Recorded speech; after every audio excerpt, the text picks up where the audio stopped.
이번에는 국민의힘 이야기를 좀 해볼까 합니다. 제가 아까 말씀드렸듯이 비상대책위원회는 비상한 상황에 있는 게 비상대책위원회입니다. 네. 근데 국민의힘은 그동안 5차례 비상대책위원회가 있었습니다. 뭐 얼마 기간 되지 않는 기간 동안 항상 비상 상태였어요. 근데 항상 비상이었는데 비상한 행동을 뭐 하지 못했습니다. 왜냐하면 우리가 비상이라 그러면 뭔가 비상한 행동, 비상한 어떤 결심 이런 것들이 필요하지 않습니까? 그렇죠. 근데 비상대책위원회인데 조용히 그냥 안정적으로 조용히 있어? 이런 거는 비상대책위원회가 아니죠. 그건 정상적인 어떤 시스템일 때 그렇지만. 정상대책위원회죠, 그거는. 자, 근데 비상대책위원회인데 이 비상대책위원회 임하는 권영세 지금 위원장의 어떤 첫 일성과 이런 것들이 꽤 문제가 있는 것 같습니다. 네, 안정이라는 것도 그렇고요. 감독님, 어저께 그 권영세 비대위원장의 그 취임사 좀 한번 좀 띄워주시겠습니까? 이게 뭐 취임사를 직접 하지 않고 문건으로 했다고 그럽니다. 이거 취임사를 보통은 이제 저 낭독을 하는데 낭독도 하지 않고 그냥 서면으로 그냥 기자들에게 배포를 한 겁니다. 근데 여기 좀 중요한 부분만 제가 한번 읽어 드릴게요.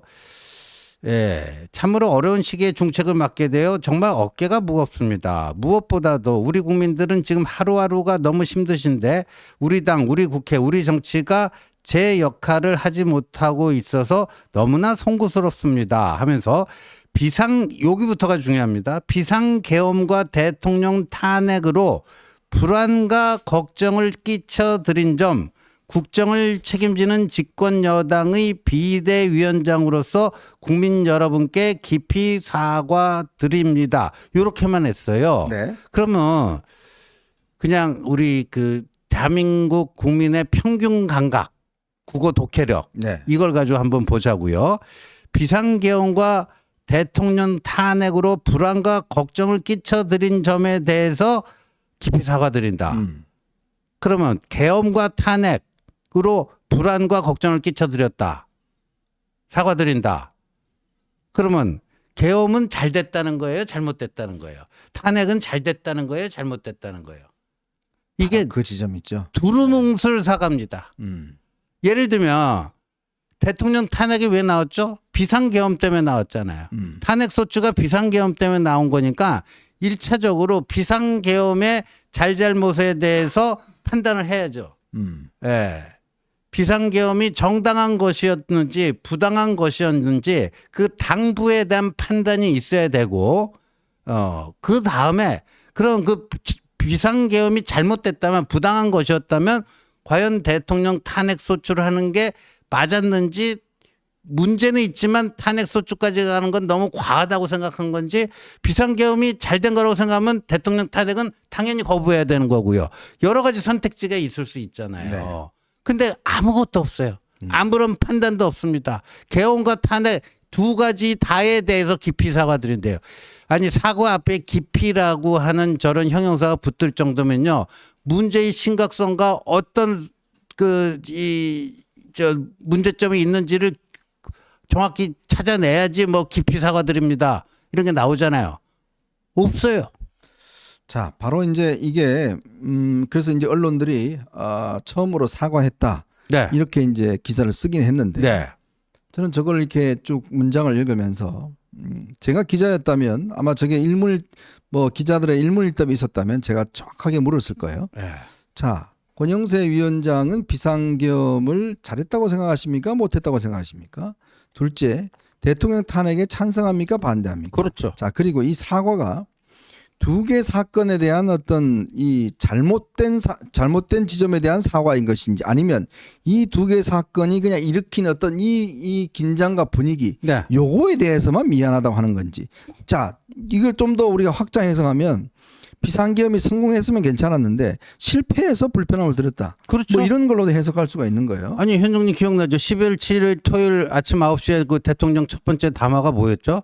비상계엄으로 인해서 여러분들에게 불안과 불편을 끼쳐드려서 죄송합니다. 네. 근데 12월 12일에는 비상계엄 정당한 거였다. 네. 정당한 거였지만 차원이었다라고 통치권 차원의 정당한 행위였지만 불안과 불편을 끼쳐드려 죄송하다. 네. 그럼 비상계엄은 잘 된 거지만 불안과 불안에 초점이 맞춰 있는지 네. 비상계엄 자체에 맞춰 있는 건지 그렇죠. 이거 자체가 지금 불명확하기 때문에 자 그러면 이걸 두고서 그런 비상계엄에 대해서 이 잘못됐다라고 지금 여당이 인정한 것인가? 그렇게 물으면 뭐라고 대답을 할까요? 저는 그게 애매하다는 거예요. 애매한 거예요. 예? 그러니까 지금 비상계엄에 대해서 진짜 잘했는 건지 못했는 건지에 대한 위법한지 위헌적인지 이 부분에 대한 판단을 해야 되는데 근데 이제 언론들은 뭐 이런 이야기라도 처음이니까 네. 아유 이런 이야기 정도라도 처음이니까 사과했다라고 넘어가는데 문제는 따져보면 이게 사과가 아니라는 거죠. 제가 말 꼬투리 잡는 거 아닙니다. 이거요.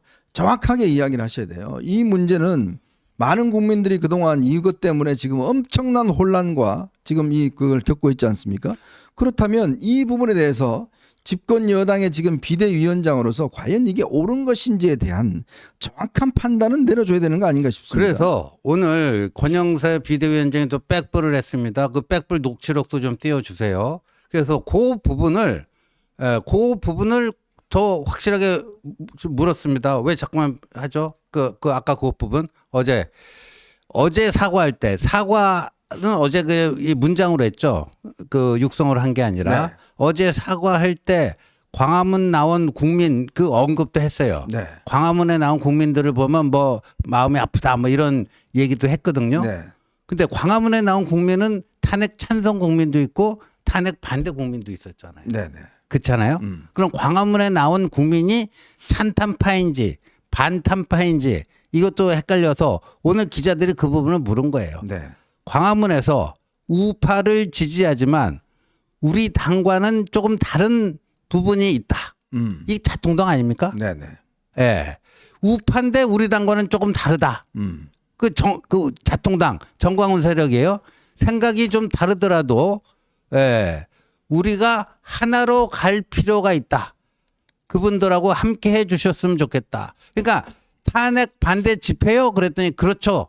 그러니까 탄핵 반대 집회에 나온 사람들에게 사과를 한 거라는 거죠. 그렇죠. 예? 분명해졌어요, 이제. 그러면 예를 들어서 윤상현의 이 절과 네. 김민전의 참여는 정당하다는 거예요. 정당하다는 거였죠. 예. 예. 그 누구에게 사과하는지 모르겠습니다. 이 광화문에 나온 분들이 많은지 아니면 그 나오지 않고 진짜 이 많은 국민의힘의 어떤 지지자들, 당원들 이런 분들의 이런 지금 가슴 아파하는 부분들 네. 이걸 보지 않고 그냥 광화문에 나온 분들 근데 광화문에 나온 분들은요 기본적으로 그 정광훈 목사가 주장하는 제2의 계엄해야 된다, 예. 탄핵 반대한다 여기에 지금 주장이잖아요. 탄핵은 그 계엄이 합법적인 거였기 때문에 탄핵은 원천적으로 무효다. 필요하면 계엄 한 번, 두 번, 세 번, 몇 번이라도 더 해야 된다. 네. 이거 아닙니까? 그러니까 결국 오늘부로 저는 권영세 비대위는요, 그냥 정광훈하고 싱크로율이 95% 이상 돼버린 것 같아요.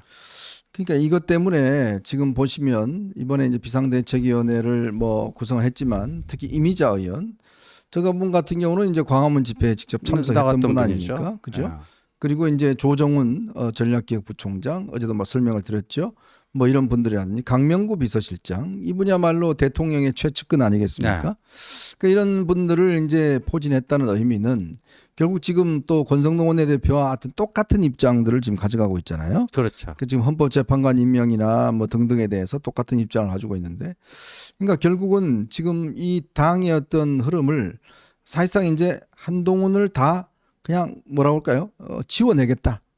저는 이번 비대위가 결국은 한동훈 한동훈 대표가 추진했던 변화와 쇄신 이거 다 지워내버리겠다. 네. 이런 의미의 어떤 좀 읽히는 게 아닌가 싶어요. 아니, 그러니까 한동훈 지우기는 뭐 이전부터 어제 오늘의 일이 아니니까 7월 23일에 당선 확정된 직후부터 집요하게 그다음에 그 6월 23일 전당대회 출마 선언 이후 한 달 동안 낙마 공작을 하다가 그게 실패로 돌아가니까 이제 대표 취임 이후에도 계속 그거를 끌어내리려고 별의별 수단과 방법을 다 동원해서 했고요. 지금도 마찬가지 한동훈 지우기라고 하는 저분들에게 딱 일관성이 있다면 딱 그거 하나는 일관성이 있어요. 네. 하여간 그 한동훈에 대한 증오와 분노 뭐 이건 알겠는데 근데 그래도 책임 있는 정치 세력이라면 이런 국가적 중대사 12월 3일 있었던 비상계엄에 대한 입장 그리고 12월 14일 그 탄핵 소추에 대한 어떤 입장, 뭐 그건 최소한 논리적 정합성을 가지고 뭘 해야 될 거 아니에요. 아니 안정을 통해서 화합을 이뤄내고 화합을 통해서 쇄신을 이뤄내야 되겠다는 게 지금 권영세 위원장의 논리 아니에요. 네. 그러니까 안정을 하기 위해서라도 무슨 중심이 잡혀야 될 거 아니에요. 그렇죠. 지금 상황에 대해서 우리가 어떤 스탠스를 취할 것인지 그 중심이 잡혀야 될 거 아니에요. 안 잡히고 있어요. 그래서 오늘 기자들이 또 물은 게 어제는 서면으로 사과했는데 제대로 뭐 이렇게 다 신임 저기 나온 저 사람들이 말이죠. 네. 다 한 자리에서 아니 뭐 최고위원회 석상이던 그거 다 기립해 가지고 계엄으로 인해서 그 국민 여러분들께 저 잘못했다 사과할 용의가 있느냐 그랬더니 앞으로 나아가야죠 하면서 사과를 사실상 거부를 했습니다. 네. 그러니까 오늘 조선일보도요 일면 기사에 일면에 말이죠. 일면이 아니고 그 정치면이니까요. 네. 예, 그러니까 그 사과는 했는데 또 그 멤버들은 다 친윤으로 탄핵 그 반대파로 채워놔서 그 계엄에 대해서는 사과하고 저 인선은 또 반대로 한 거 아니냐. 근데 계엄에 대해서도 사과한 게 아니라니까요. 그렇죠. 제가 아까 뭐 설명을 쭉 해드렸습니다만은 과연 이 계엄에 대한 성격 규정, 과연 이게 위헌적이었고 또 불법적인 것이었는지에 대한 문제, 또 이런 부분에 대한 것들을 명확하게 이야기하지 않고 또 전 정말 이해하기 힘든 게 비상대책위원장이 첫 일성을 내면서 왜 서면으로 합니까? 아니 전 국민이 보고 있는데 물론 뭐 지금 참사 와중이라고 하지만 비대위원장이 첫 번째 임명하는데 취임사를 서면으로 한다? 저 이런 초식은 처음 봅니다. 국민들에게 직접 목소리로 이야기를 해야 또 그리고 또 질문도 받아야지. 그걸 또 백브리핑으로 이야기한다는 거. 백브리핑이라는 게 이야기가 뭐냐면 언론에 보도 안 되는 뭐라면 이제 육성으로 안 되는 이제 그런 걸 하는 거잖아요. 그러니까 국민들 앞에서 직접 이야기하면 돼요. 자, 저희 계엄 찬성을 하는데요. 실패해서 죄송합니다. 뭐 이렇게 이야기를 하는 건지. 그렇죠. 탄핵 반대합니다라고 하는 건지 그 분명한 이야기를 저희들은 듣고 싶다. 그래야지만이 우리가 한 번 다음 단계로 넘어갈 수 있지 않겠는가. 그렇죠. 그래야지만 국민들이 보시기에 이 정당이 과연 진짜 이 불법적인 계엄에 대해서 찬성하는 정당인지 진짜 뭐 지금 내란죄 관련돼서 대통령이 수사받고 있는데 거기에 옹호하는 정당인 것인지 반대하는 정당인 것인지 그래야 국민들이 알 거 아니겠습니까? 아니 그러니까 권영세 비대위원장은요 권성동 원내대표보다도 더 후퇴를 했네요. 네. 권성동 원내대표의 경우에는 중대한 잘못이라고 했거든요. 비상계엄에 대해서. 네. 근데 뭐 여기는 뭐 누구 눈치를 보고 있나요? 예? 누구 눈치를 보고 있나요? 저는 참 이게 이해할 수 없는 게 뭐 왜 그쪽 자꾸 이렇게 이 정가원 목사 눈치를 보는지. 네, 자통당 집회 참가자들에게 사과드린 거다. 어제 그 서면 사과는. 참 이러면 옛날 뭡니까 자유한국당 예. 시절로 똑같이 돌아가는 겁니다. 그렇죠. 예? 그 시절로 그냥 똑같이 돌아가서 똑같은 실패의 전철을 밟는 거예요. 지금 국민들은 어차피 지금 민주당의 저 행태들, 이재명 대표의 정말 저 무지막지한 사법 리스크들, 그리고 또 이재명 대표의 저 웃음 이런 것들을 보면서 국민들의 참사가 일어났을 때 정말 이 오히려 윤 대통령, 한동훈 대표를 겨냥하는 뭐 그런 이 비난글을 올린다든지 이해할 수 없는 정신 세계를 가진 사람을 대통령으로 뽑는 것 자체에 대해서 국민들 굉장히 걱정을 많이 하고 있습니다. 그렇죠. 그렇다면 여당이라도 좀 제정신이고 그리고 국민들이 느끼시는 만큼 자 우리가 정말 처절하게 반성하고 다 잘하겠습니다. 변화와 쇄신을 하겠습니다. 라는 모습을 보여줘야 국민들에게 안심시켜 드릴 거 아니겠습니까? 그렇죠. 저런 사람이 대통령이 안 되게 안심시켜 줘야 되는데 어떻게 너희도 나쁘지만 우리도 그냥 똑같이 갈 거야 라고 이야기를 해버리면 국민들은 누굴 믿고 지금 살아야 되는 건가요? 네? 제발 좀 상황 파악을 좀 제대로 하십시오. 지금 대통령에 대한 지금 이 행태, 대통령의 지금 말 이런 거 보면서 지금 대통령을 옹호하고 싶으신가요? 예? 우리가 끊어낼 때는 빨리 끊어내고 우리가 빨리 새로운 단계로 넘어가야 되는 겁니다. 대통령하고 함께 그냥 하자는 이야기인가요? 뭔가요? 그러니까요. 예? 제발 좀 우리가 잘못된 거는 빨리빨리 잘못됐다고 이야기를 하고 자, 홍준표 시장마저도 정광훈하고 연결고리를 끊으라고 이야기하고 그거 작년 있잖아요. 4월이에요. 작년 작년에 4월. 끊으라고 이야기를 하고 있잖아요. 예. 뭐 지금 뭐 어쩐지는 모르겠습니다만은. 또 모르죠. 또 네. 저분이야 뭐 수시로 바뀌는 사람이니까. 예, 저희는 이제 마지막 이슈로 한번 넘어가 볼까요? 여러분 보시면서 구독과 좋아요 알림 꼭 부탁드리도록 하겠습니다. 자.